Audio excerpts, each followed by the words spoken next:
Je rêve d'inviter ma jolie voisine chez moi. Mais je suis un peu gêné. Je n'ai pas nettoyé ma maison pendant 10 ans. C'est pourquoi elle est devenue un véritable dépotoir. Cependant, ma voisine est venue de manière inattendue, avec une pince sur le nez et un étranger. Il semblerait qu'elle ait appelé l'inspection sanitaire, parce qu'elle était fatiguée de la puanteur constante venant de ma maison. L'étranger est entré, pendant que je restais en arrière avec Greta pour me présenter et lui serrer la main. Tu te moques de moi? Je n'ai pas assez de désinfectant pour ça. Elle est partie, et l'inspecteur sanitaire m'a donné 1 semaine pour nettoyer mon appartement, où je serai expulsé. Après le verdict, j'étais offensé et en colère contre Greta. Je n'avais pas l'énergie pour la nettoyer avant. Comment j'étais censé le faire maintenant?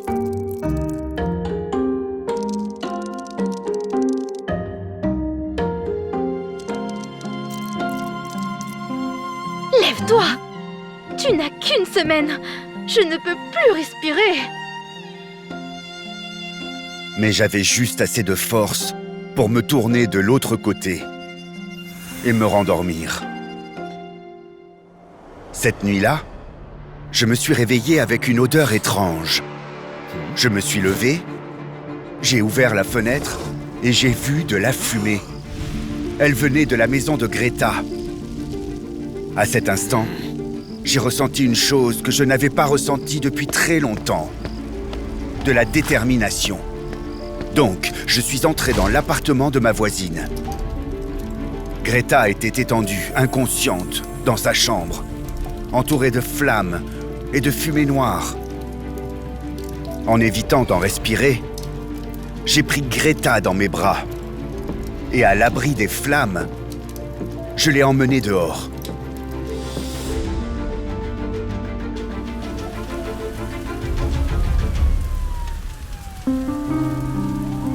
Les pompiers et une ambulance sont rapidement arrivés et ont réussi à éteindre le feu.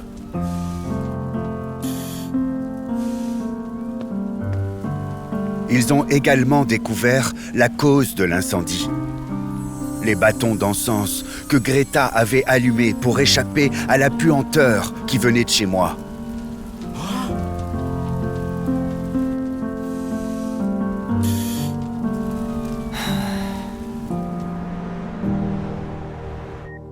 À ma grande surprise, elle m'a parlé et m'a remercié de l'avoir sauvée.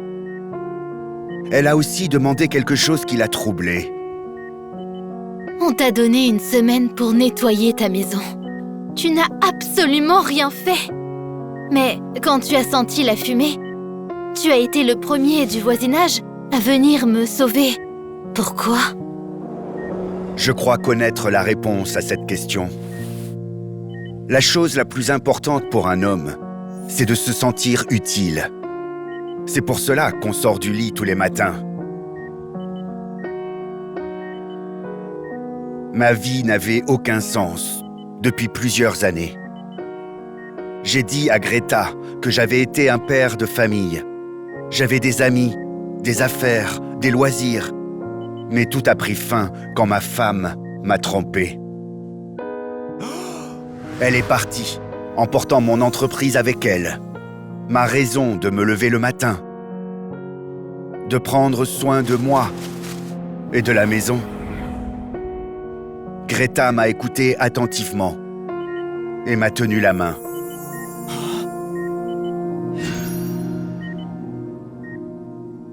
Quelques jours plus tard, après que Greta soit sortie de la clinique, je l'ai retrouvée avec des fleurs et un nouveau look. Elle ne m'a pas reconnu au début, mais quand elle a réalisé que c'était moi, elle m'a complimenté. Je lui ai proposé de rester chez moi pendant que je réparais sa maison. Donne-moi une chance, je te la dois. S'il n'y avait pas la puanteur, il n'y aurait pas eu l'incendie. Finalement, Greta a accepté. Et quand je l'ai amenée chez moi, elle ne pouvait pas en croire ses yeux, parce que j'en avais nettoyé chaque centimètre carré, juste pour qu'elle soit à l'aise pour y rester. Greta a accepté mon offre et ne l'a jamais regretté. Finalement, elle s'est retrouvée avec un mari qui était prêt à faire n'importe quoi pour elle. Tandis que moi, j'ai une femme qui a redonné un sens à ma vie. Un foyer n'est pas une pièce avec 4 murs, mais un espace avec 2 cœurs aimants.